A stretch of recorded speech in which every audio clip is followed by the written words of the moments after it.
Trade Deadline Special. Yeah. Basketball. Good thing we did that twice. Hello. Welcome. To the Trade Deadline Special. The music you need to put in at the start is like that urgent news. Yeah. Like, You need like a siren. Yeah. and then nothing happens. Yeah. And then dead sounds for like 5 seconds, and then Matt can introduce it. Yep. Or maybe I'll put the People got traded. news music at the end, so people think something's coming, and then nothing happens. Of course, I can't do that now because this is part of the podcast. That's a prank.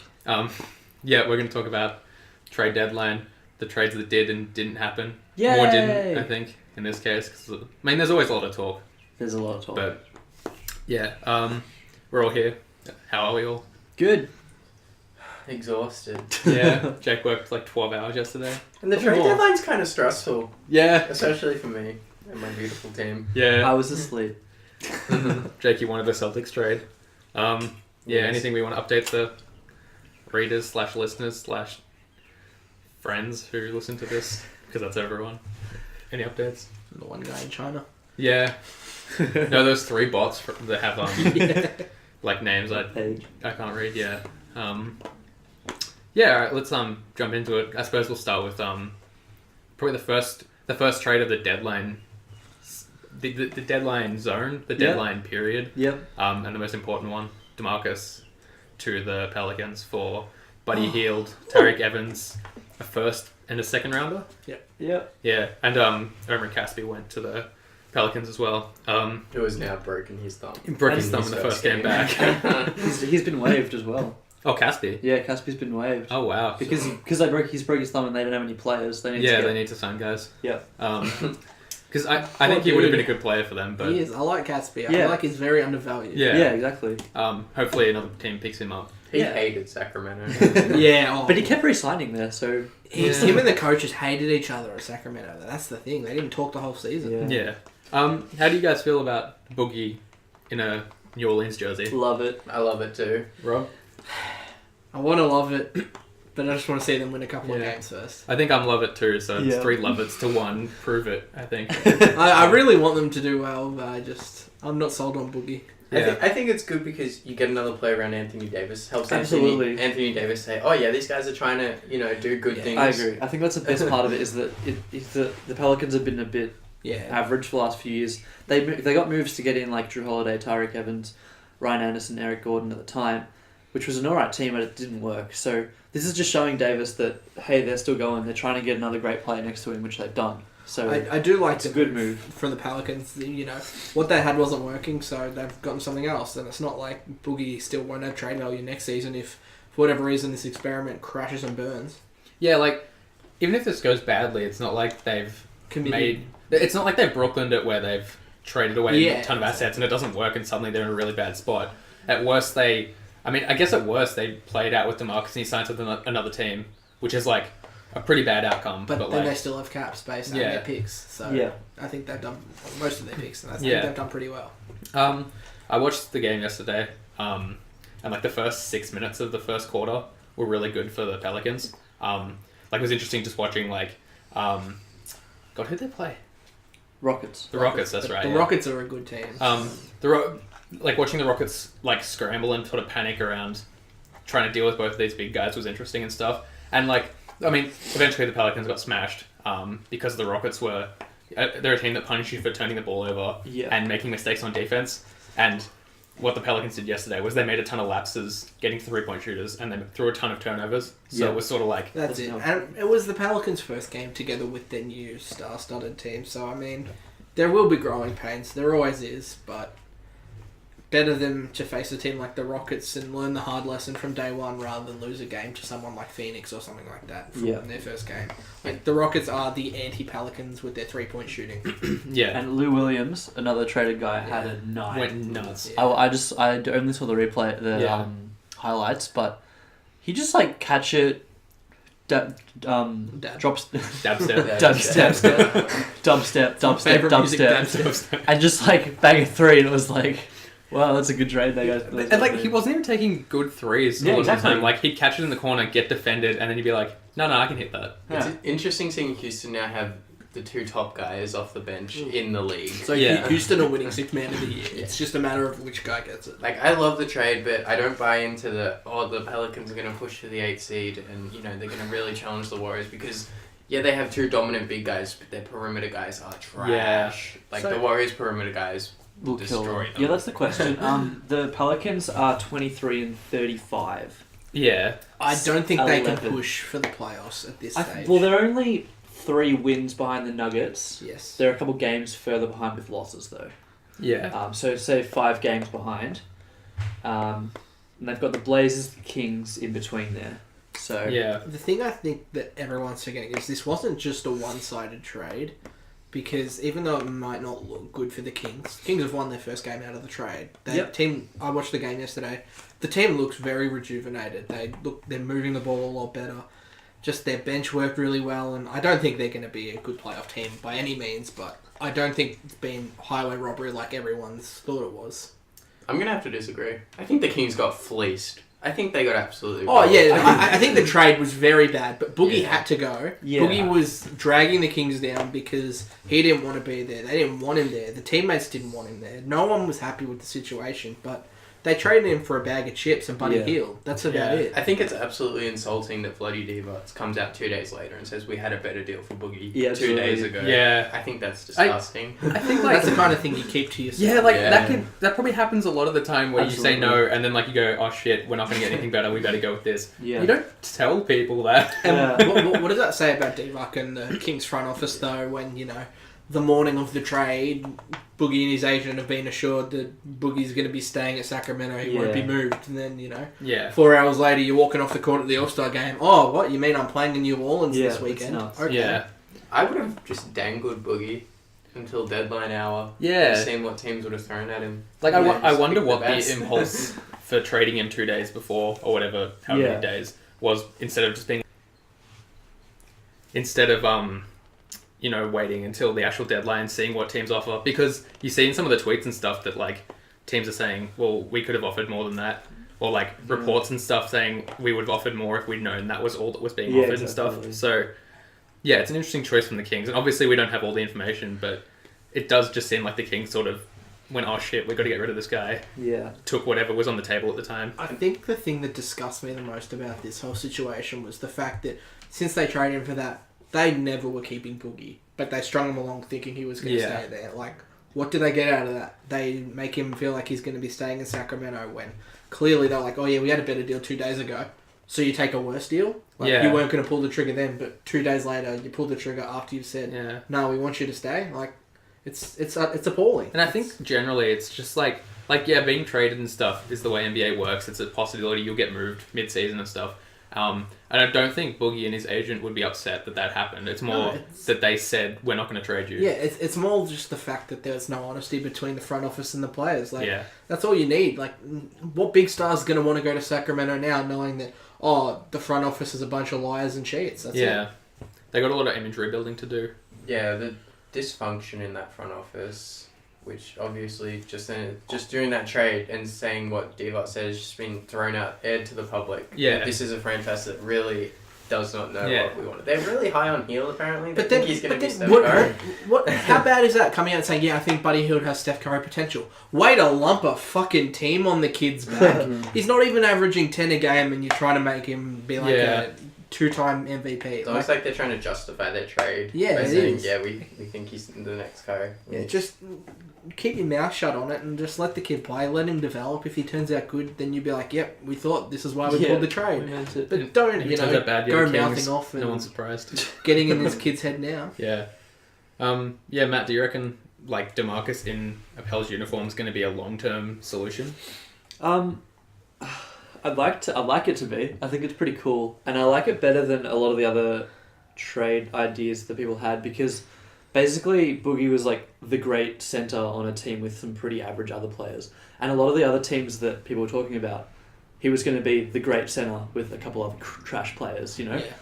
Now I was it's different. It's something different that he's got another great front court player. And even if it doesn't work, I think it's worth a risk by the Pellies. Yeah. Of all the trades for Boogie, I do like this one the most because it's not just him having to do it all. I feel like him taking a secondary role, like as the second star is going to help him very much with his efficiency, with getting teed up all the time with frustrations, because there are other guys out there that are going to be trying rather than just him. So I feel like it's going to be good for his attitude and it's going to be good for his game. Yeah. A couple things I noticed just watching him yesterday. He's a lot better defensively than I thought. He had 5 steals, 4 blocks yesterday. He almost had a 5x5. Yeah. Missed it by a block. He's got much quicker hands, and he can chase guys a lot quicker than I've ever seen him do it, which I think is just an effort thing. Yeah, I think it also helps him with his defensive game, being able to put more effort in defensively when you're not the one with the ball in your hands every single trip up the court. Yeah, and the other thing I noticed was Nene was fouling him off ball and on rebounds like a lot, and he wasn't getting a single call. Yeah. Nene was like, it sort of looked like Nene was sent out there legit to get Boogie teched, because he's just like grabbing him by the arm and like swinging him around and pushing him off ball and stuff, and Boogie didn't react. That's good. It is a really Rockets move to try and rattle someone like that. Like, just look at how they've been playing the whole season. That's their game. Rattle the opponent and take advantage. But I was impressed with how not frustrated he got, but I don't know if that lasts, because like, you know, you start a new job, you're in your best behavior. He showed glimpses of that in Sacramento. Yeah. Where he would just stay real level-headed. Cool. And then... So yeah, I sort of hope that the Pelicans can do that for him, where maybe like, yeah, he could do it for bits in Sacramento, but obviously Sacramento's a mess, so you probably get frustrated more. I mean, not that New Orleans is like the Spurs, but they're not the they're better. either. Yeah. Do we want to bounce to another trade? That's the biggest one, so if we want to talk about that for longer, that would make some sense. But there's only been one game, so it's sort of hard to judge. I can't imagine him, Boogie, going anywhere else at the moment. Yeah.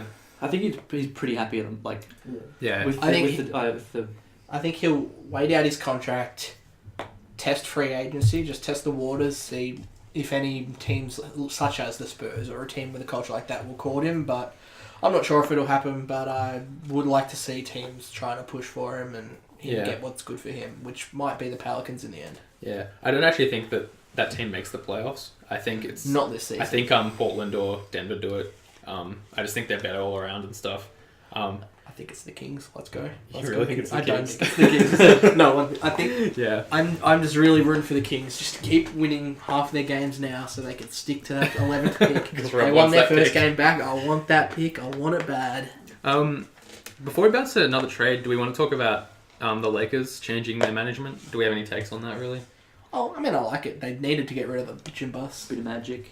Yeah, I don't know if Magic is going to be great. It's not that I'm sold on who they've replaced. It's just the fact that they've replaced. They've done something. I think Magic is good for image. Yeah. And like, hey, I'm a Lakers legend. Yeah. You know, he goes to the free agent meetings. You know, come play for us. Come be a Laker. Yeah. But for like actual basketball things, I was reading about like advanced metrics, hiring different guys. Like, is Magic adept at doing that sort of thing? Like, well, the impression I got from this deal was that he's the president of basketball operations, but there's a general manager who used to be an agent. He's the Phil Jackson of their team. Yeah. So it sort of seems like Magic will be that public face who they can use as like a PR sort of guy, and then when it gets down to the gritty details, they'll have someone else to do that. Yeah, which I think I do like it. I think they need someone to help get them to get free agents, because ever since, who was the last big free agent they got? Dwight?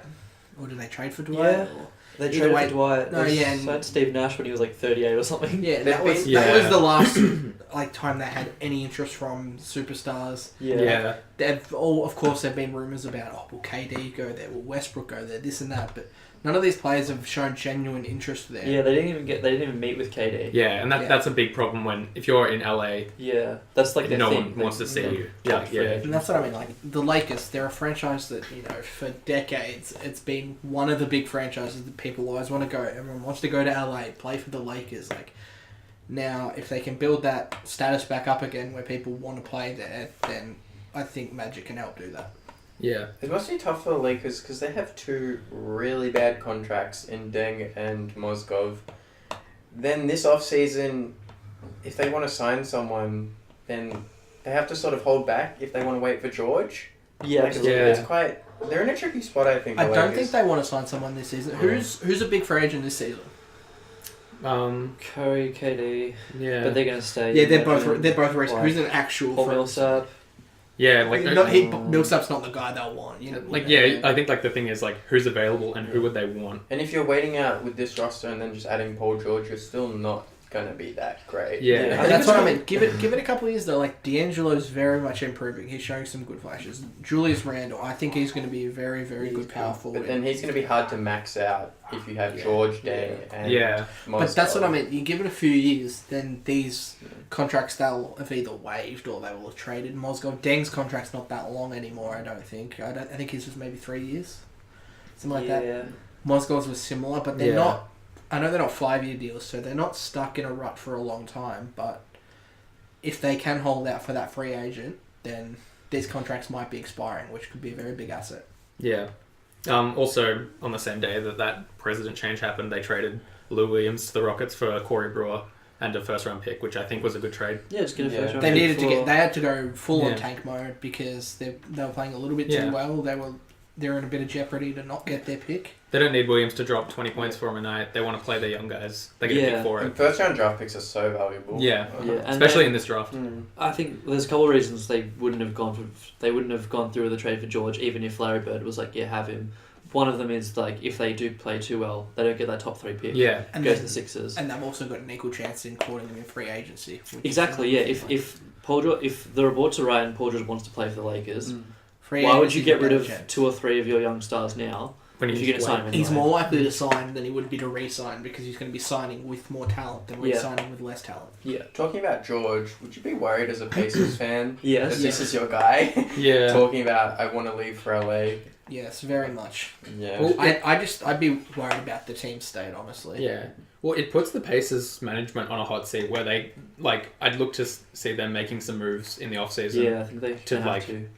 Because you need to be up in the echelon where you don't have to be the Cavs, but you have to be up with the Raptors, with the Wizards, with the Celtics. Yeah. You have to be up there competing with them. This off-season for the Pacers, it's go big or go home. Because if they can't do something and improve next season, they can just kiss goodbye to George. If he doesn't get to at least the second round, maybe the conference finals the year after, I don't see him wanting to stay. But I look at George, and he has not improved, I don't think, from what he was before the leg injury. He hasn't taken another leap. And that was still a team that was still made the conference finals, but was never a LeBron serious threat to the LeBron-led Miami Heat. And I'm not sure about George being the number 1 guy.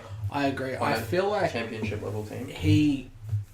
I put him in sort of the same category as Boogie, where I think he should be a second or a third option. Where how you've got your teams with you got LeBron, Kyrie, and Love. You've got your third option, which is clearly Love. That doesn't mean he's any less talented. Love could be the first guy on another team, but I feel like if even George going to a second option or something like that, it would fit him so much better rather than having to be the guy who takes the load like LeBron. But in saying that, there are only a few guys in the league that are first, the first guys on the championship. That's not taking away from him at all. It's just you've got your very few. And then you've got look at the Warriors. They have, I reckon, 2 or 3 guys that could be that first guy. Yeah, George is a talent. He is. And I think on a different team, he might be able to show that more. Because the other thing is, Indiana are sort of a nothing team, so no one really sees how good he could be. That's true. Because no one's watching him at the moment. If he was to go to the Lakers, there's the spotlight. That's time to shine. So, the next day, there was the Suns trade to the Raptors. PJ Tucker for Jared Sullinger and 2017-18 second-round picks. Good trade for the Raptors. And Jared Sullinger has been waived. Yep, he's gone. Nothing. And they did acquire Serge Ibaka a few days before that, of course. Yeah, we talked about that on our last podcast, if you're interested in that. So, Raptors did really, really well. Yes. Raptors have low-key been improving little by little to making the perfect roster. The 2 things that they needed were to fill the gap at power forward, which they did with Serge Ibaka, and they need as much wing strength as they can to fight LeBron James in the playoffs, because that's their goal, and that's what they've done.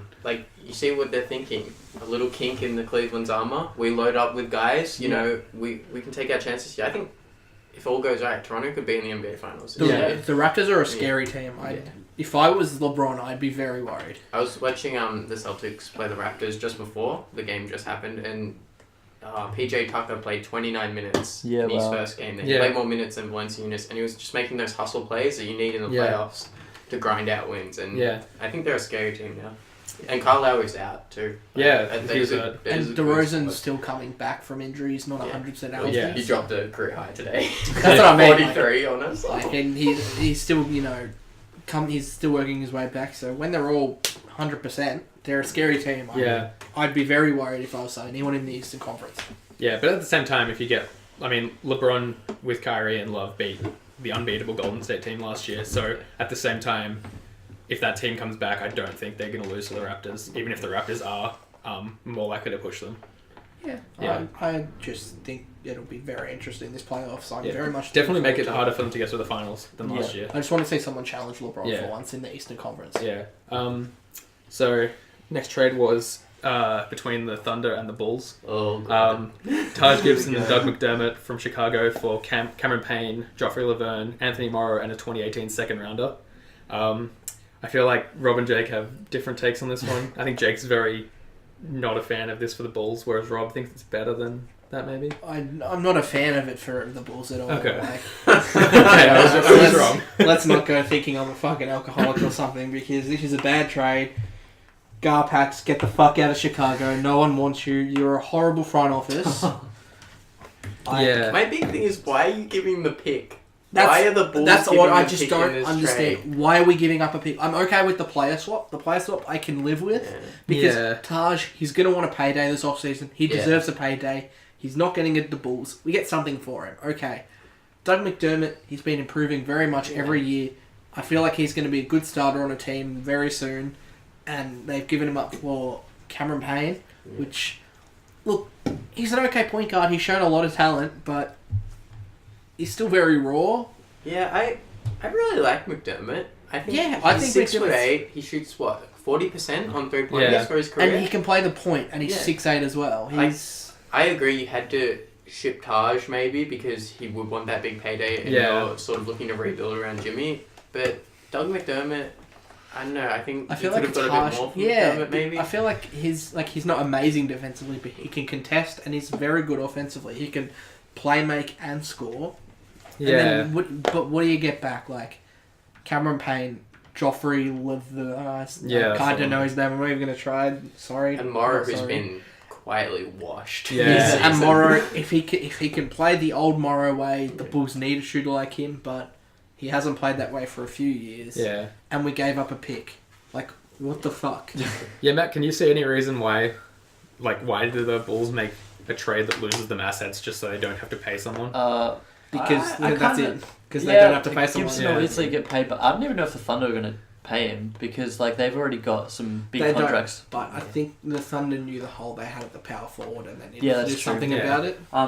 So I like it in that way. I think McDermott's been okay, but he hasn't been what the Bulls were promised coming in. Yeah. He's improved, but he's still not going to be that guy they want. He's not a great defensive player. He shoots the ball well, but doesn't really do a huge amount of other stuff. Yeah. And then I guess they've had their problem with point guards, so you get at least campaigns 22 or something like that. Yeah. So they get a potential starter there. If he develops, yeah. Yeah, I just think they're all players that Gibson's had his time. McDermott wasn't really working, and you kind of get some young guys. Yeah. But then I don't know where the Bulls are they rebuilding or are they? Yeah, that's what I mean. You're giving up assets and getting future assets with a team with Jimmy and Wade and Rondo that want to win now. Yeah. So I don't know whether they want to improve in the future or improve now, because if they wanted the future, trade Jimmy to the Celtics, get a pick. But they've just mixed it up, giving everyone cross signals. I just don't know what's going on. Yeah. Seeing reports that Taj is interested in coming back to Chicago in free agency. He loves that city. I don't think he can. I don't think you can sign back with the team that just traded previous team. Yeah, he'd have to go somewhere else first. I don't know. Which is good. No, it's a very. There have been no reasons for it to be a rule, but there's some very good reasons, because you could easily see some people doing a shifty, being like, all right, my dude, we're going to trade you. We're going to get this superstar, and now you're coming back in free agency. Our team. I think that's why. I think it's easy to focus on the Bulls in terms of their decision making is a bit shaky, but I think this like shores up the Thunder. Yeah, I love this trade for the Thunder. Yeah, I think actually get a guy who can hit threes. Yeah, the Thunder are such a fun team to watch now. Especially, I love watching Taj. He's such a fun game to watch. He's so athletic. Love his defense and his scrappiness. Along with Westbrook now, like having someone who can run up the floor with Westbrook at 4 rather than having a clunky big man. I feel like he just suits the Thunder perfectly. Yeah, and I think the other thing about him is everything I've heard about Taj is that he's a great locker room presence and he's a really good dude. Yeah. So I think that just like shores up a team that not that they needed any leadership, they did but need like a bit of. I just think like from Westbrook, Taj Gibson like fills a gap for them, and he's like a great person. Like it just seems like you can never have too many Taj Gibson personalities in the locker room. Like I don't think the Thunder are like, oh no, we lost Campaign and Joffrey. Oh. Exactly, that's what I mean. Like they're not getting minutes there anyway. I think that's why even if McDermott / Taj leave the Thunder in free agency, I feel like these guys were leaving the Thunder in free agency. The Thunder were going to be letting Joffrey and Payne go, so they've pretty much got a pick guaranteed and some more talent this season. Yeah. I think you're a Thunder fan. You're quite spoiled. Like, you lost Kevin Durant, who's a mega talent, and you still have this team that's trying to make moves to win Les Westbrook. Like, I think that's why you just look at it and now you think, like, that Thunder team is so good. Just imagine if they would have paid Harden. Yeah. Just imagine. Is that the greatest what if I think in so. NBA history? Just for time constraint reasons, I want to bounce the last trade. Yep. The one Matt's probably most interested in. I suppose it's technically second last, but we're okay. KJ McDaniels went to the Nets for a future draft. That's pick. a good trade. I like KJ, and I hope he plays a lot of minutes. He'll get minutes, but we don't care about that one today. Oh, that's one I really want to talk about. Oh. No, okay. I'm kidding. Let's talk about Nerlens. For a second, I was like, "Oh shit!" Okay, that's really passionate. Nets. Yeah, can we? Let me get up basketball reference. The thing is, I was thinking maybe Matt was more interested in Nerlens Noel from Philly, to the Mavs for Bogut, Justin Anderson, and a protected first round draft pick. Yeah, I guess that's cool. And also they waived Darren Williams, which isn't a trade, but it's it's all sort of mixed into the and same. he might be going to the Cavs. Yeah, Darren said he wants to play for the Cavs, and the Cavs need a playmaker. That's what he is. Yeah. So that would be unfair for a team that's already really good to get another guy who's pretty good. I mean, Darren's actually, like, he is obviously not a great player anymore, but he's still like a he's a guy off the bench. He is a guy that can lead a bench unit. Yeah, and he's not been playing terribly. He's still he's a very strong point guard. Like he gets to the rim. Like, but anyway, this is all ephemera because we want to talk about Nerlens at the Mavs. And also, real quick, Bogut is seeking buyout options. Yeah, so he'll probably be going somewhere else. Bogut can go back to the Warriors. Oh, I like it if he goes to the Cavs. He says he doesn't want to play for the. I don't think he wants to play for the Cavs or the Warriors. Yeah. Side note, before he's waived, the 76ers have 2 number 1 picks from Australia on their roster right now. True. And neither of them are going to play this year. But yeah, Matt, what do you think about Nerlens in like Dallas? I know Matt and I have been fans of Nerlens for a while. Yeah. I think his rookie season he had like an insane ratio of like steals and blocks. Yeah, he's got his stat which he's kept up since his rookie season, where he's like the only NBA player to average like 13 points, 9 rebounds, 2 steals, 2 blocks, I think, per 36. Yeah. Something like that. Just like he's one of the best at stealing the ball from the center position in the league. Obviously, he came in the league as a huge shot blocker. He was injured a lot. He had that season he sat out. Yep. And he was injured to start this season. And he's been getting knocked by Philly's management, not giving him minutes as well. Yeah. So I feel like the Mavs have done a really good thing with this move. Yeah. I feel like they've robbed the Sixers. Potentially, yeah. He's only been playing 20 minutes a game this year, but he's been showing off when he has been. Yeah. His offensive rating is 119. Which is like usually is about 100 for the average. Which is not bad. Not bad. And especially because he's a defensive player. Yeah. Like, he's just like killing guys on the bench. So. But is this a move for like a playoff push now, or do you think this is a move accepting that the time's probably passed for Dirk? I think we've got this is a trade to make us better. Yeah, and I don't know. It's also helping in the future. Though. Yeah, I don't know if it's going to push us into the playoffs because we're pretty far behind. Yeah. But it's something. It's an idea. It's a move. It's something trying. It's not like it's okay. If this doesn't pan out this season, we've wasted a trade because then they'll still have talent next season. Yeah, I think it helps both ways. He reminds me of a Tyson Chandler. Yeah, exactly. He's sort of the same archetype. He's that Ty Crane, Brandon Wright. Like, throw him an alley-oop and he'll finish it. Whose game fits with Dirk. Yeah. Very perfectly. He can make sure Dirk can go back to power forward. he's been playing center for the last few weeks, and poor Dirk. He's gonna die. So that's really good. I think he's going to be really good. Yeah. I really like the move for the Mavs. It's a breath of fresh air. I like it too, but with the Mavs, are they going towards their top 3 paid players being like Wesley Matthews, Harrison Barnes, and Nerlens? Yeah, and you're kind of just like, that's... None of those are the guy. Yeah, absolutely. That's right. Because Nerlens probably going to get like... Going to get money, get paid. Like, almost close to 20 mil recurring for 4 years if they resign him, which I assume they're going to. He's restricted though, so they can match anything he gets. So we'll see. Yeah, you're obviously really high on Barnes. Yeah. So I think Wesley Matthews has to be the guy to maybe be centered in a move. Yeah. That brings you in someone else, but I don't know, maybe a point guard of some sort. Yeah. You guys have your draft pick You're this backing year? on Yogi? Yeah. Yeah. So you think Yogi Ferrell's not the answer? So the draft pick's protected 1 to 18, which means that even if we make the playoffs as an 8th seed, no matter what, the Mavs are keeping their pick. They're not a top 11 team either way. It's going to turn into 2 second-rounders. Yeah. Let's say the Mavs, they don't make the playoffs, but they get lucky. They win the draft with 4 point guards. Yep. Yeah. Yep. I'd be happy to stay in the lotto, And you can keep Wes, Harrison, and Nerlens. And a superstar point guard, hopefully. Yeah. Just quickly, onto another topic, because I feel like even though it was a trade that didn't happen, we need to... Oh wait, no, hang on. I've got one more thing on this one. You've got one thing on this? Okay, then we're good to talk about it. I wasn't sure where you were going with this. No, I want to talk about the Pistons. We rehearse. Yeah, this is all edited and planned out. I actually went 1 page over on the script.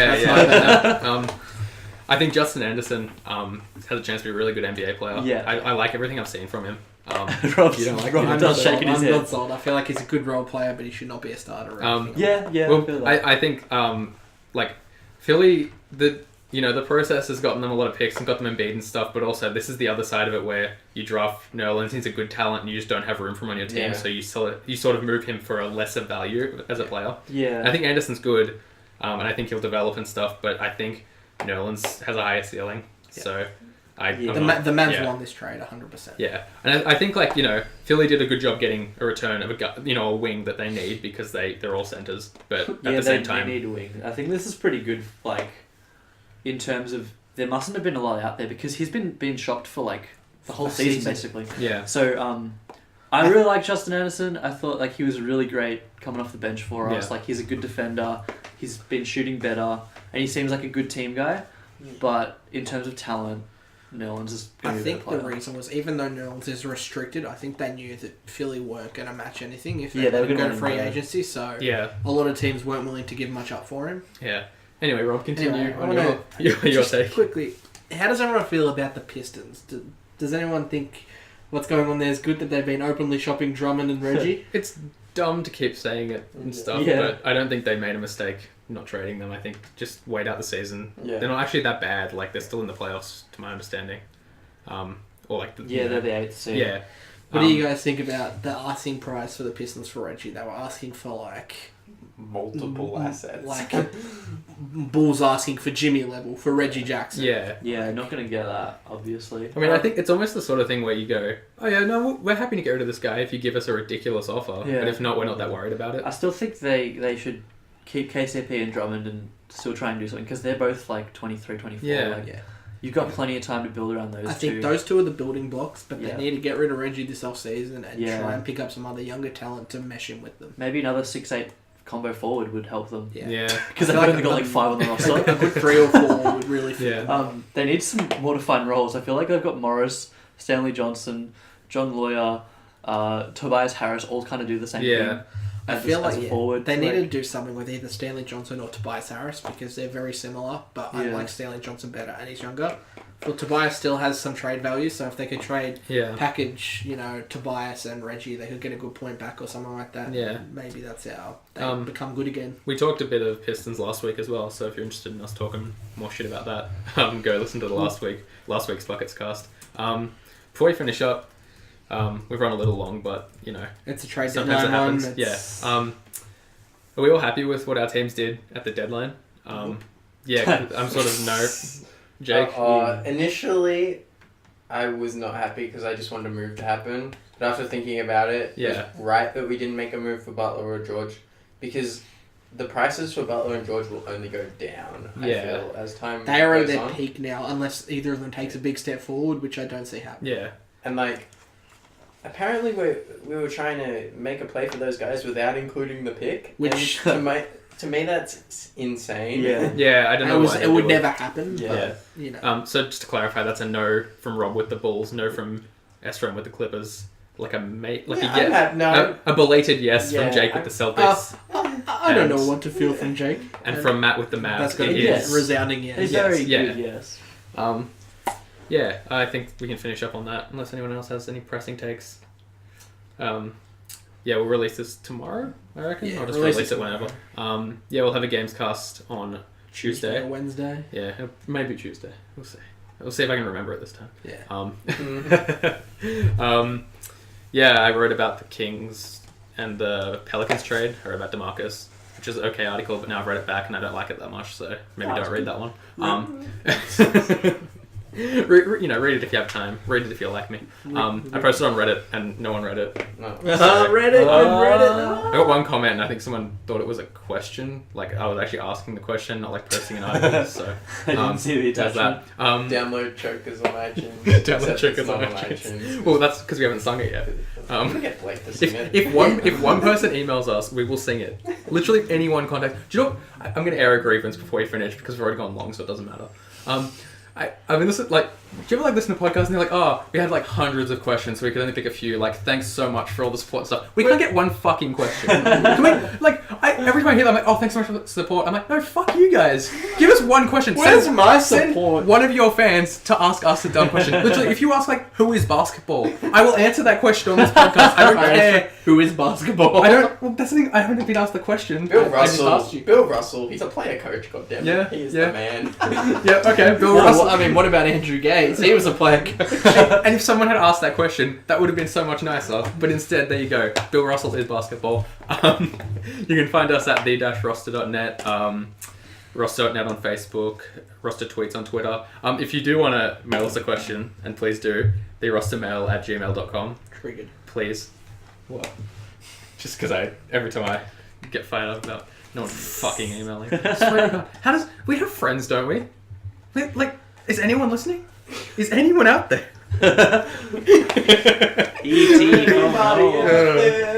If you did actually listen to this and you've been like personally offended by me ripping into you for like the last 2 minutes, I don't know. I'm sorry. It's a podcast and you're not a real person. Thank you for listening. I appreciate your oral input. Oral as in A-U-R-A-L. Not I mean, fuck. I don't know, man. I didn't get to fuck Garrus. Wrong pod, S Ren. Wrong pod. That's for next time. Thank you for listening. Oral. Stay mellow. Oral.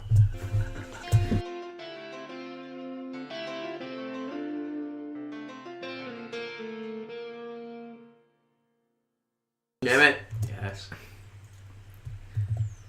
Oh.